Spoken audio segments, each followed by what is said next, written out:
محمد صلی اللہ علیہ وآلہ وسلم بن عبداللہ بن عبد المطلب بن ہاشم بن عبد مناف بن قصی بن قیلاب بن مرہ بن قاب بن لعی بن غالب بن فخر بن مالک بن نظر بن قینانہ بن خزیمہ بن مدرکہ بن الیاس بن مزر بن نزار بن معاد بن عدنان۔ کچھ جنریشنز کے بعد اسماعیل علیہ السلام و بن ابراہیم علیہ السلام بن آزر یا تارخ بن نحور بن سروغ بن رعو بن فالغ بن ہود علیہ السلام بن شالخ بن ارفخشد بن سام بن نوح علیہ السلام بن لامک بن متوشالح بن ادریس علیہ السلام بن یارد بن محللئیل بن کنان بن انوش بن شیس و بن آدم علیہ السلام۔ دوستو یاد رہے کہ یہ صرف نبی صلی اللہ علیہ وآلہ وسلم کا شجرہ نسب نہیں بلکہ یہ نبی علیہ السلام کے علاوہ قرآن پاک میں موجود تمام 25 انبیاء کرام کا بھی شجرہ نسب ہے۔ اس چارٹ میں ہم نے یہاں پر سب سے پہلے حضرت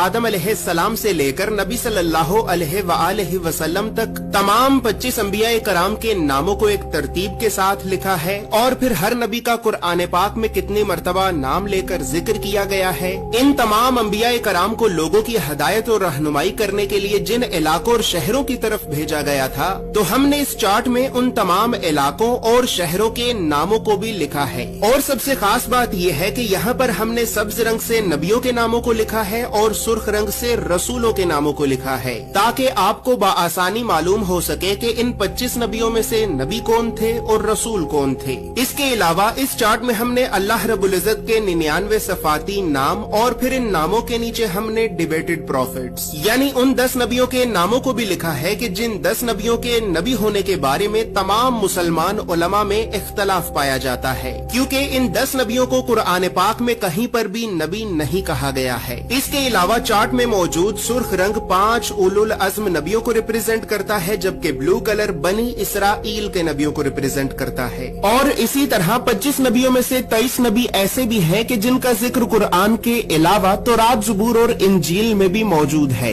لہٰذا اسی وجہ سے ہم نے انبیاء کرام کے عبرانی اور یونانی یعنی ببلکل ناموں کو بھی اس چارٹ میں لکھا ہے۔ ان تمام معلومات کے علاوہ نبی صلی اللہ علیہ وآلہ وسلم کے ساتھ خلفائے راشدین، بنو عباس، بنو امیہ اور اہل بیت اطہار کا کیا رشتہ تھا، تو ان تمام خاندانی رشتوں کو بھی ہم نے اس چارٹ میں ایکسپلین کیا ہے۔ اس چارٹ میں موجود تمام معلومات اردو اور انگریزی دونوں زبانوں میں ہی موجود ہیں۔ اور دوستو چونکہ اس چارٹ کو بنانا ایک بہت بڑی ذمہ داری کا کام ہے، لہٰذا اسی وجہ سے ہم نے 1000 سال پہلے لکھی گئی کئی مستند اسلامی کتابوں کا مطالعہ کر کے 1 سال کی ریسرچ اور محنت کے بعد اس چارٹ کو بنایا ہے۔ اور اس چارٹ کو ہم نے اس وجہ سے بنایا ہے کیونکہ بدقسمتی سے ہمارے بچوں کو اسکول سے یونیورسٹی تک اللہ کے نبیوں کی سیرت اور سنت کے بارے میں بتانا تو دور، یہ تعلیمی ادارے ہمارے بچوں کو کبھی بھی اللہ کے نبیوں کے نام تک نہیں بتاتے، اور اسی وجہ سے آج ہم اللہ کے نبیوں سے اس قدر دور ہو چکے ہیں کہ اب نہ ہی تو ہمیں اللہ کے نبیوں کے نام آتے ہیں